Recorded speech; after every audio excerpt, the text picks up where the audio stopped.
హరికి ఓం. బృందావనంలో బలరాముడు శ్రీకృష్ణుడు తోటి గోపబాలులతో కలిసి ఆనందంగా కాలం గడుపుతూ ఉన్నారు, దూడలను కాచుకుంటున్నారు. అంటే కృష్ణుడు బలరాముడు తోటి గోపాలకులతో వెళ్ళి ఆవులను కాచే పని కూడా చేస్తున్నాడు. ఎవరు? గోవిందుడు. మనం చాలాసార్లు గోవింద అంటుంటాం. వెంకటేశ్వర స్వామి దగ్గరికి వెళ్తే మనం పెట్టే నామస్మరణ ఏంటంటే గోవింద, గోవింద, గోవింద, గోవిందుడు, గోవింద ఈ అనరు, గోవింద అనవద్దు. చెప్పు. గోవింద. గో అంటే గోవు అని అర్థం ఉన్నది. గోవులకు సాక్షిగా ఉన్నవాడు అని ఒక అర్థం చెప్తా. గోవులన్నిటికీ సాక్షి అంటే గోవులను కాస్తున్నవాడు. ఎక్కడ? బృందావనమునందు తాను తన అన్న అయినటువంటి బలరాముల వారు తోటి గోపాలకులంతా కలిసి అక్కడ తీసుకెళ్ళినటువంటి గోవులను బాగా కాసుకొస్తూ ఉన్నారు అని ఒక అర్థం. ఆ గోవులకు విందు ఇచ్చాడు. విందు అంటే వాటికి కావలసినటువంటి ఆహారాన్ని అంతా ఇచ్చినటువంటి వాడు గోవిందుడు. ఇంకొక అసలైన అర్థం, గో అంటే ఇంద్రియాలు. చెవు, కన్ను, ముక్కు, నాలుక, నోరు, ఈ ఇంద్రియాలన్నిటికీ లోపల సాక్షిగా ఉన్నవాడు గోవిందుడు. ఎవరున్నారు సాక్షిగా?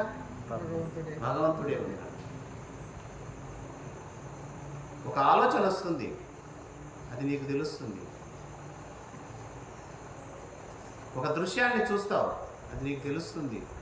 ఒక మాట వింటావు, అది నీకు తెలుస్తుంది. ఒక మాట మాట్లాడతావు, అది నీకు తెలుస్తుంది. నాలుక మీద ఒక పదార్థాన్ని వేసుకుంటావు, దాని యొక్క రుచి కూడా ఎవరు గుర్తిస్తున్నది? నీవే. నీవే గోవిందుడు అంటే. అందరి లోపల ఉన్నటువంటి అంతరాత్మ ఎవరైతే ఉన్నారో ఆ శ్రీహరి గోవిందుడు. మరి దేవుడు ఎక్కడో లేడని నీకు క్లాసుల్లో చెప్పాను. ఇందుగలడు అందు లేడని సందేహము వలదు. భగవంతుడు అంతటా ఉన్నాడు, నీలో కూడా ఉన్నాడు. నీలో ఉండి ఏం చేస్తున్నాడు?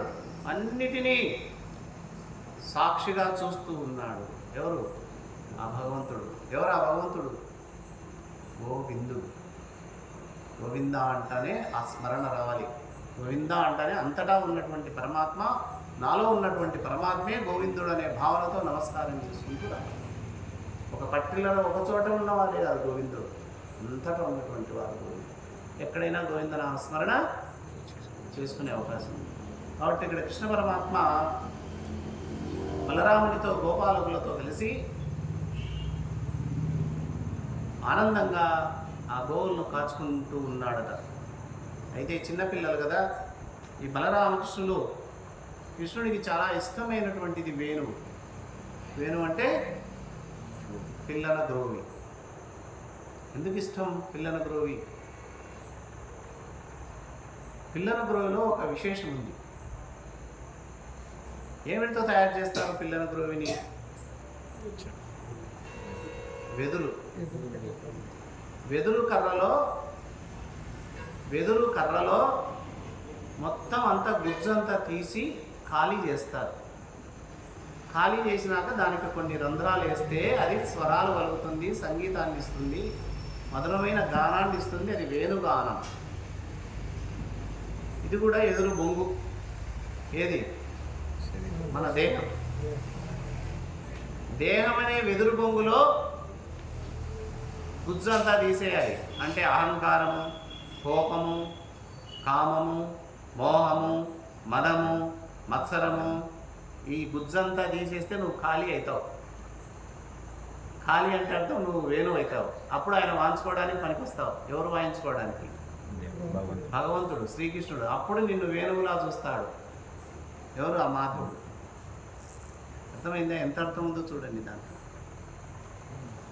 ఆ వెదురు బొంగులో ఉన్న గుజ్జంతా తొలగిస్తే ఆయన సంగీతానికి ఎలా ఆ వేణువు పనికొచ్చిందో, ఈ దేహంలో ఉన్నటువంటి, ఈ దేహానికి పట్టినటువంటి అరిషడ్ వర్గాలు కామము, క్రోధము, మోదము, మహం, మాత్సర్యం ఇవన్నీ తొలగిపోతే ఈ గుజ్జంతా పక్కకు తీసేస్తే ఖాళీ అయితే, ఆ ఖాళీ అయితే అప్పుడు నువ్వు భగవంతుని యొక్క వేణువుగా మారిపో. కాబట్టి బలరామకృష్ణులు వేణువులు ఊదుతూ రకరకాల వేషాలతో ఉత్సాహంగా ఆవులను మేపుతూ ఉన్నారట. పెద్ద పెద్ద కమ్మళ్ళు తీసుకువెళ్ళి రకరకాల వృషభాల రూపాలు వేసుకొని ఆటలు ఆడుకుంటూ ఉన్నారట వాళ్ళు. గుడ్డలు తీసుకెళ్ళి గుడ్డలతో బొమ్మలు చేసుకొని ఆ బొమ్మలను కాళ్ళతో తన్నుకుంటూ ఆడుకుంటూ ఉంటే శ్రీకృష్ణ పరమాత్మ గజ్జల సవ్వడి ఆ ప్రాంతం అంతా వినిపిస్తూ ఆనందంగా ఉందట. రాళ్ళు తీసుకుని రాళ్లతో గురి చూసి కొడుతున్నారు. ఇదిగో నేను అతన్ని కొడుతున్నాను, నువ్వు కొట్టు. చిన్నపిల్లలు ఆడేటటువంటి ఆటలన్నీ ఆడుతూ ఉన్నారు. జంతువుల యొక్క అరుపులు అరుస్తాం మనం అని చెప్పి ఒకరు కోడిలా చూస్తే, ఒకరు కుక్కలా అరిస్తే, అలా జంతువుల రకరకాల అరుపులు అరుచుకుంటూ పిల్లలు ఆడుకుంటూ కేరింతలు వేస్తూ ఉన్నారు. ఒకరితో ఒకరు కొట్లాడుకుంటున్నారు పిల్లలు. అందమైన స్థలాల్లోకి ఎటువంటి భయం లేకుండా ధైర్యంగా జంకు లేకుండా, అడవి కదా అది, ప్రవేశిస్తూ ఉన్నారు. పెద్ద పెద్ద బండరాళ్ళు వస్తే ఆ బండరాళ్ళు ఎక్కడం, బండరాళ్ళ మీద నుంచి జారడం, సో ఒకరిని ఒకరు మించిపోతూ ఒకరిని ఒకరు పైచేయిగా ఆడుకుంటూ ఆటలు ఆడుతూ ఉంటే, ఒకనాడు యమునా తీరంలో ఆ బలరామకృష్ణులు ఉన్నప్పుడు, గోపకులు ఉన్నప్పుడు, ఆ గోవులను మేపుతూ ఉన్నప్పుడు ఒక రాక్షసుడు వచ్చాడు. ఎందుకు వచ్చాడు రాక్షసుడు? చంపాలని. శ్రీకృష్ణుడు పుట్టినప్పటి నుంచి సావుతో పోటీ పడ్డాడు. మన కథల్లో చెప్పుకున్నాం. పూతన రాక్షసుడు వచ్చే, వృత్రాసురుడు అనే రాక్షసుడు వచ్చే, శకటాసురుడు అనే రాక్షసుడు వచ్చే, ఇలా అడుగడుగున అపాయాలే వస్తున్నాయి కదా. ఇక్కడ కూడా ఒక రాక్షసుడు వచ్చాడు, వీళ్ళను చంపాలనుకుని ఒక ప్రయత్నం చేస్తున్నాడు. ఏమిటి ఆ ప్రయత్నం? శ్రీకృష్ణుడు బలరాముడు నన్ను గుర్తించకుండా, నన్ను కనుక్కోకుండా నేను కూడా ఒక కోడెదూడ రూపంలో వెళ్ళాలని వెంటనే వాడు కోడెదూడ రూపం ధరించాడు.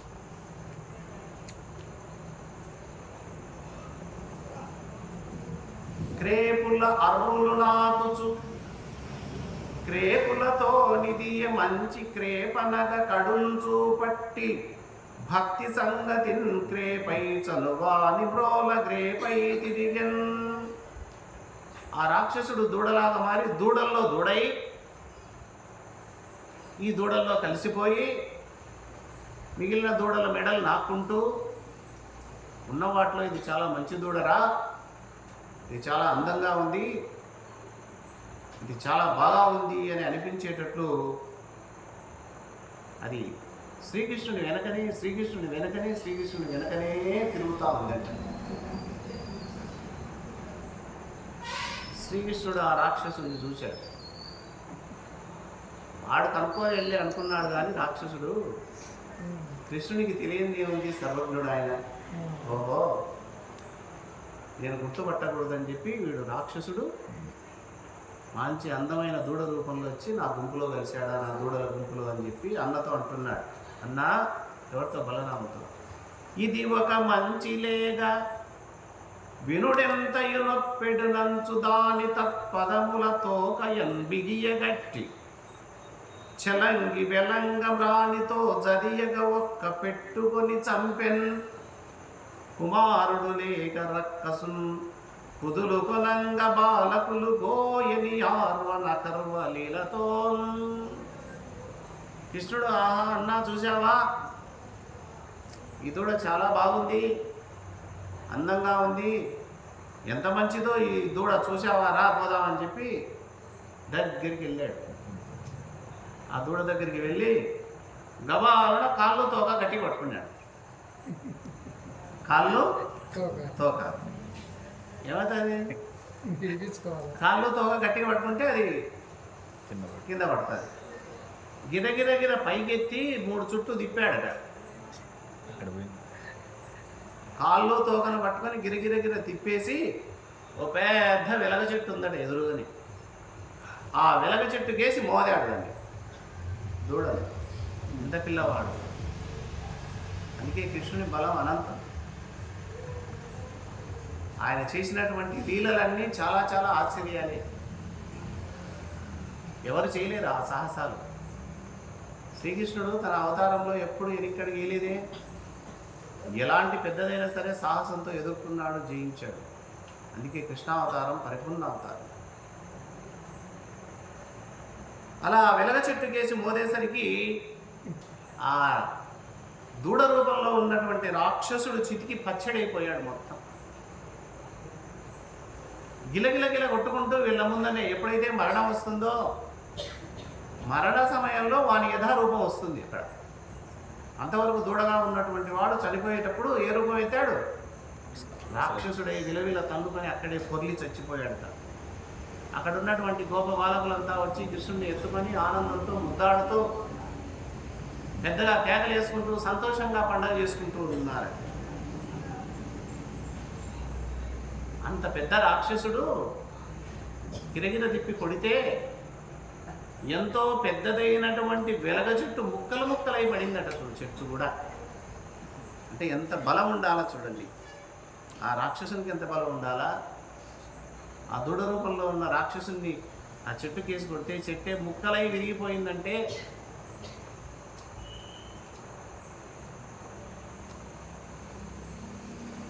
సరే అందరూ ఇంటికి వెళ్ళి చెప్పారు, ఈరోజు ఒక విచిత్రం జరిగింది, ఒక దూడ చచ్చిపోయింది, మన దూడ కాదులేది, వేరే వాళ్ళ దూడ మన మందలో కలిసింది, శ్రీకృష్ణుడు చంపాడు అని చెప్తే ఇక్కడ వినేవాళ్ళకు ఆశ్చర్యం అవుతుంది. ఇంత చిన్న పిల్లవాడు అంత పని చేశాడా? ఒకసారి చేశాడనిపిస్తుంది, ఒకసారి చేయలేదనిపిస్తుంది, ఇదేదో పిల్లలు అబద్ధం చెప్తున్నారనిపిస్తుంది. వినేవాళ్ళకంతా అలాగా ఉంటుందట. ఇది రోజు జరుగుతున్నటువంటి తంతు. ఉదయాన్నే పోవడం, గోవులను మేపుకోవడం, మళ్ళీ సాయంకాలం తిరిగి ఇంటికి రావడం, వీళ్ళు తీసుకుపోయినటువంటి సద్దులు తినడం, హాయిగా ఆడుకోవడం, సరదాగా పాడుకోవడం, ఆనందంగా కేరింతలు కొట్టుకుంటూ వచ్చేటటువంటి వాళ్ళు ఈ బలరాముడు, ఈ కృష్ణుడు, ఆ గోప బాలకులు. ఇలా ఒకనాడు ఉదయాన్నే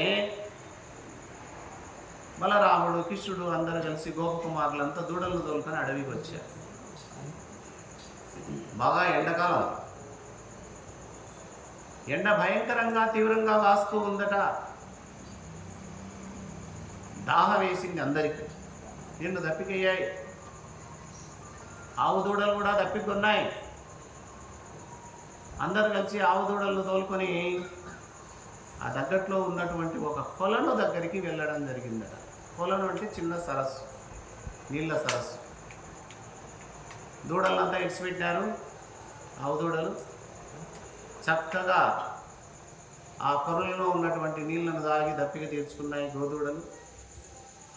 ఇక వీళ్ళు కూడా కావలసినంత నీరు త్రాగి దాహం తీర్చుకున్నారు. ఇక కొలను నుండి వెనక్కి తిరిగి బయలుదేరి వస్తున్నారు. నీళ్ళు తాగారు, దప్పిక తీర్చుకున్నారు, తిరిగి వస్తున్నారు. అకలంకులు బాలురు కనిరి అకుటిల దంభోలి హతసితాద్రిశిఖర రూపకమున్ హరిహింసారంభకమున్ బకమున్ విశాల భయదాంబకమున్. తిరిగి వచ్చేటటువంటి సమయంలో పుణ్యమూర్తులైనటువంటి బలరామకృష్ణులకు ఒక పెద్ద కొంగ, మహాభయంకరమైనటువంటి కొంగను చూశారు. కొంగలు ఉంటే కొంచెం పెద్దగా ఉండొచ్చు, కొంచెం చిన్న. కొండలాంటి పెద్ద కొంగను చూశారు. ఎలా ఉందటది? ఇంద్రుడు వజ్రాయుధంతో కొండను నరికితే ఒక ముక్కొచ్చి తెగిపడినట్లుందంట. ఎవరా కొంగ? భయంకరమైన దేహం, పెద్ద పెద్ద కన్నులు, పొడవాటి ముక్కు. కొంగకు మామూలుగానే ముక్కు చాలా పొడవుగా ఉంటుంది. ఇంత పెద్ద కొంగకు ఎంత ముక్కు ఉంటుందో చూడండి, పెద్ద ముక్కు. ఎందుకోసం వచ్చింది ఆ కొంగ? అది కూడా సామాన్యమైన కొంగ కాదు. ఒక రాక్షసుడే శ్రీకృష్ణుని చంపడానికి కొలను వద్ద కొంగ రూపంలో వచ్చి కూర్చున్నాడు వాడు.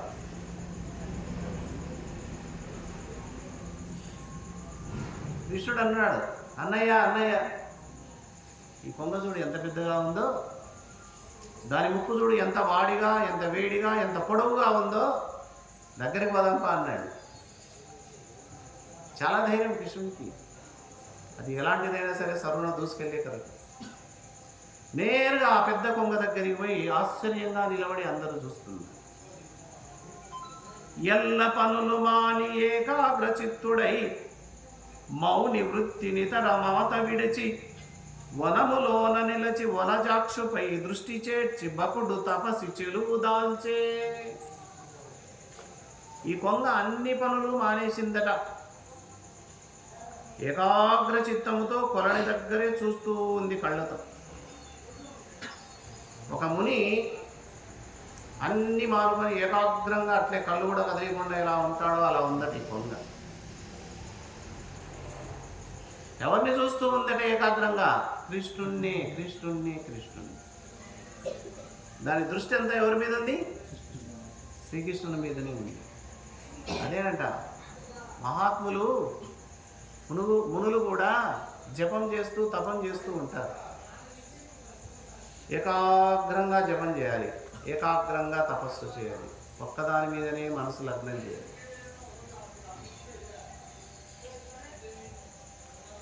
అలా మహర్షులు శ్రీకృష్ణుణ్ణి ఎలా ఏకాగ్రతతో చేస్తారో అంతకంటే మించినటువంటి ఏకాగ్రతతో ఈ కొంగ కృష్ణుణ్ణి చూస్తుందంటే దానికి కూడా పుణ్యమే. చూసారా ఎంత అదృష్టమో? ఈ రాక్షసులంతా పుణ్యం చేసుకున్న వాళ్ళే. లేకపోతే ఎక్కడో ఎవరి చేతుల్లోనో చావకోకుండా నేరుగా ఎవరి చేతుల్లో వస్తున్నారు వీళ్ళంతా. శ్రీమన్నారాయణ చేతిలో చావడం అంటే పుణ్యం. అది వాళ్ళకి మోక్షం ఇస్తాడు ఆయన. శత్రువు అయినా సరే కృష్ణుడి కోసం ఎదురు చూసింది. కృష్ణుడు పొలం దగ్గరకు వస్తాడని పొలం దగ్గర కాచుకునింది. వచ్చిన తర్వాత కృష్ణుడిని తదేక దృష్టితో ధ్యానం చేస్తున్నట్టు చూస్తూ ఉందట. ఇది దాని ఏకాంతం. అది చంపాలనే వచ్చింది ఎవరిని? శ్రీకృష్ణుడు. అయినా మహర్షులు ఎలా తపస్సు చేస్తారో భగవంతుని గురించి, నా కోసం ఇది తపస్సు చేసినట్టు కూర్చుంది కదా, దీనికి కూడా మోక్షం ఇవ్వాలనుకున్నా అంట శ్రీకృష్ణ పరమాత్మ. అందుకే శత్రువుగానైనా సరే, మిత్రువుగానైనా సరే, బంధువుగానైనా సరే, ఎలాగైనా సరే భగవంతుణ్ణి నిరంతరం భజించే వాళ్ళను ఎప్పుడు భగవంతుడు కాచుతూనే ఉంటాడట. చివరకు మోక్షాన్ని ప్రసాదిస్తాడు. ఈ విధంగా మాట వేసుకొని కూర్చున్నాడు ఆ బకాసురుడు. బకం అంటే కొంగ రూపంలో ఉన్న చెల్చు దీటి పక్షములు చల్లున విచ్చి పదంబులెత్తి కుప్పించి నభంబుపై కెగసి భీషణ ఘోషణ వక్త్రుడై విజృంభించి గరుత్సమీరమున భిన్నములైతరులోలికూలగామించి బకాసురుండొడిసి మృంగి సహిష్ణుడి చిన్ని కృష్ణుని. ఆ టక్కరి కొక్కెర అంటే కొంగ ఒక్కసారిగా అంత దూరాన ఉన్నటువంటి ఆ కొంగ గుప్పించి కృష్ణుని దగ్గర దూకింది, ఎగిరిచ్చి పడింది. ఒక్కసారి ముక్కు విదిలించింది, రెక్కలంతా చల్లున విప్పింది, పాదాలు పైకెత్తింది, ఒక్కసారి ఆకాశంలోకి ఎగిరిందట. ఆకాశంలోకి భయంకరంగా కూత కూసిందట ఆ కొంగ, పెద్ద కొంగ. కూసి విజృంభించి రెక్కలు ఇలా ఇలా విదిలిస్తే ఆ రెక్కలలో నుండి పుట్టినటువంటి ఆ శక్తికి, ఆ శబ్దానికి పక్కనున్న చెట్లన్నీ కింద పడిపోతున్నాయి. పెద్ద పెద్ద వృక్షాలు ఆ రెక్కలు ఇలా విదిలించినప్పుడు కింద పడుతున్నాయంటే అది ఎంత పెద్ద బలవంతుడో చూడండి ఆ రాక్షసుడు. అయినా కృష్ణుడు ఏమాత్రం చక్కకుండా అట్లే నిలబడి ఉన్నాడు. చూద్దాం ఏం జరుగుతుందో, చూద్దాం ఏం జరుగుతుంది. నేరుగా ఆకాశంలో నుంచి వచ్చినటువంటి ఆ కొంగ వెంటనే ముక్కుతో ఈ బకాసురుడు ఆ ముక్కుతో ఎదురుగా నిలబడ్డటువంటి కృష్ణుని గబగ్గిన మింగేశాడు. నోరు తెరిచినాడు, ఆకాశంలోంచి దూకి.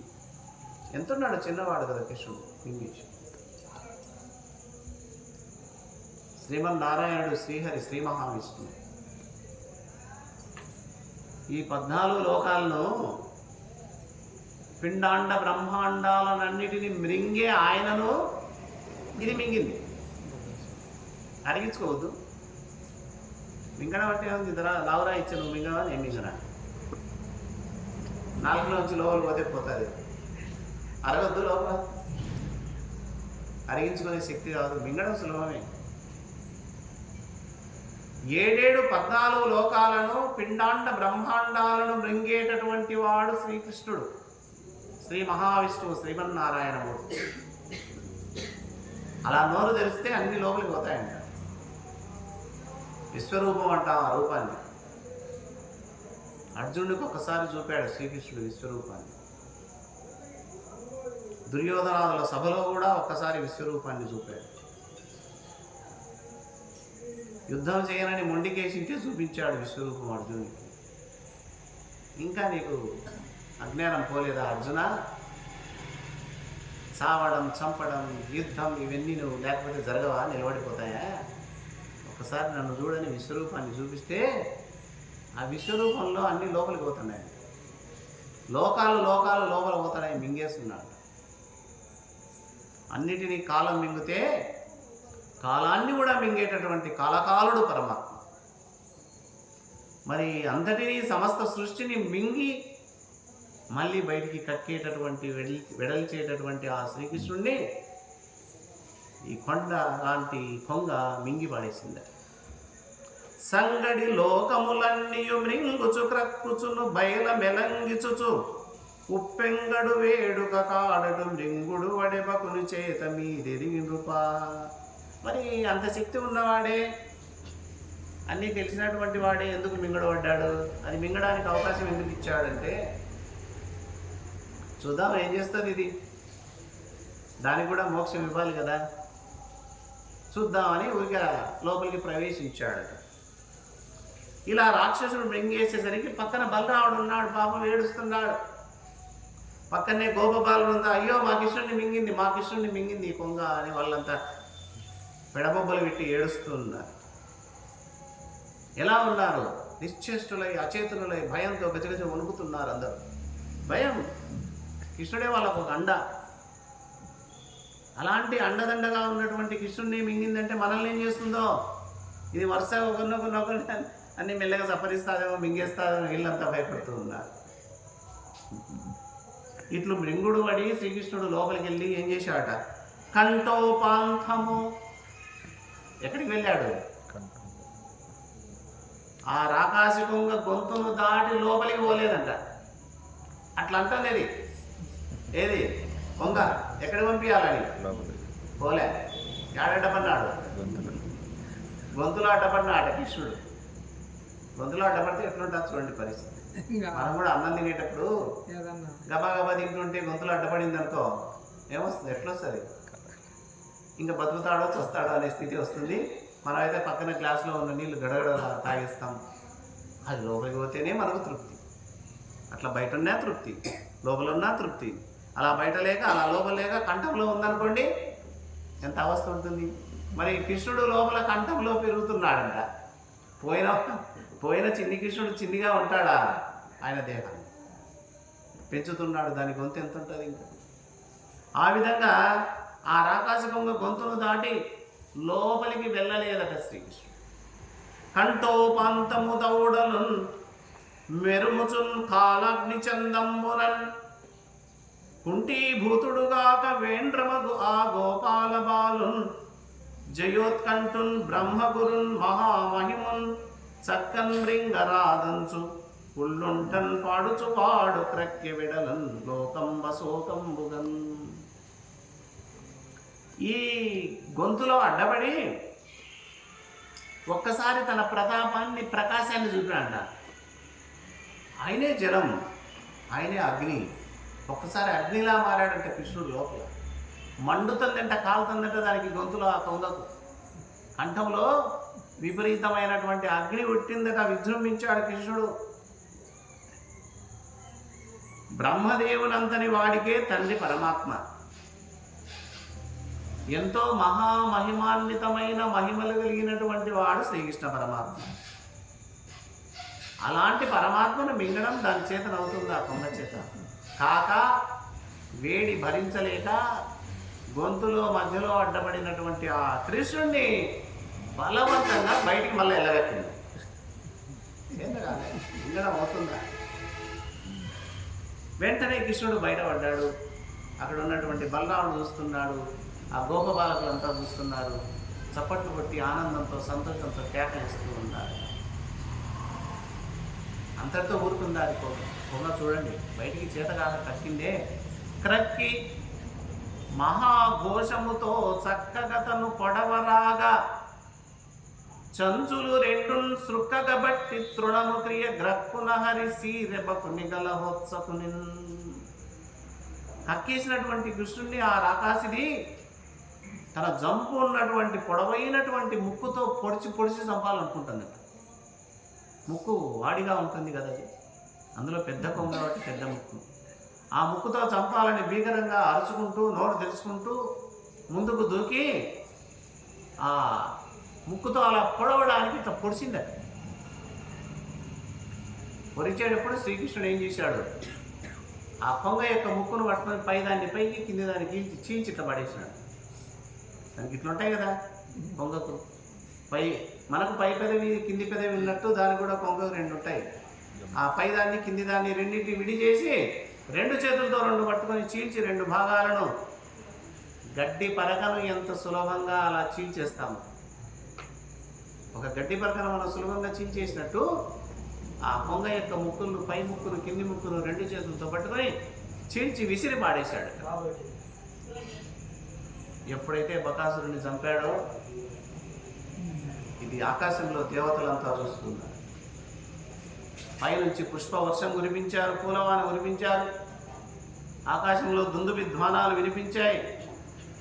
ప్రాణం పోయేవాడికి ప్రాణం వస్తే ఎంత ఆనందం ఉంటుందో బలరామునికి అక్కడ ఉన్నటువంటి గోప బాలకులకు అంత ఆనందం వేసింది. అమ్మయ్య, కృష్ణుడు బ్రతికాడు, మన ఎదురుగా ఉన్నటువంటి పెద్ద శత్రువు ఈ రాకాసి కొంగ, ఈ బకాసుడు చనిపోయాడని ఆనందంతో సంతోషించారు. కృష్ణ బ్రతికొచ్చావా నాయన, రా అన్నాడు బలరాముడు. గట్టిగా కౌలించుకున్నారు.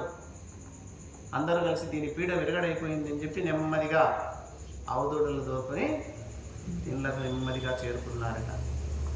ఇంటికి వచ్చి అందరూ చెప్పారు, అమ్మ అమ్మ, ఎవరి అమ్మగారితో ఎవరి నాయనగారితో కథ అంతా చెప్పారు. ఈరోజు అద్భుతమైన ఘట్టం జరిగింది.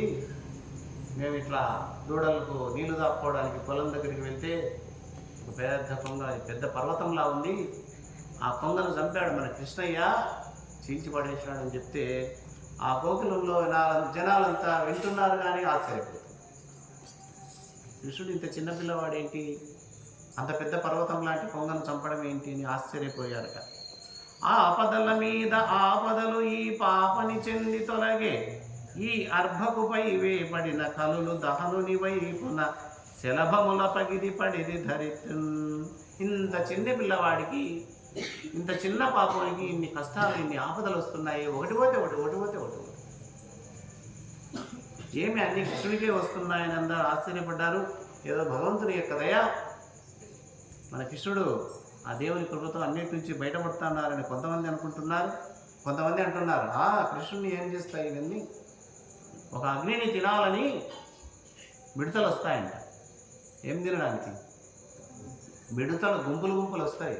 ఏమన్నా మంట మంటే అగ్ని రగిల్చితే ఆ అగ్నిలో చుట్టుపక్కల ఏవైనా మిడతలు ఉంటే ఈ అగ్నిని తినాలని నోరు తెచ్చుకొని వస్తాయి, కానీ ఆ మంటల్లో పడి కాలి చచ్చిపోతాయి. అలాగా ఈ రాక్షసులంతా అగ్ని లాంటి పరమాత్మను శ్రీకృష్ణుని మింగాలని వస్తున్నారు. ఏమవుతున్నారు? వచ్చి ఈ మంట లాంటి, అగ్ని లాంటి ఈ పరమాత్మని చేతిలోనే అవి మిడతల్లా కాలి చచ్చిపోతున్నారని వాళ్ళంతా అనుకున్నారట. ఇలా బలరామకృష్ణులు, గోపాల బాలకులంతా రకరకాల ఆటలు ఆడుకుంటూ ఆవులను ప్రతినిత్యం కాచుకుంటూ ఉన్నారట. ఇది ఈరోజు కథ మళ్ళీ వచ్చే వారం కలుసుకుందాం. హరి ఓం తత్సత్.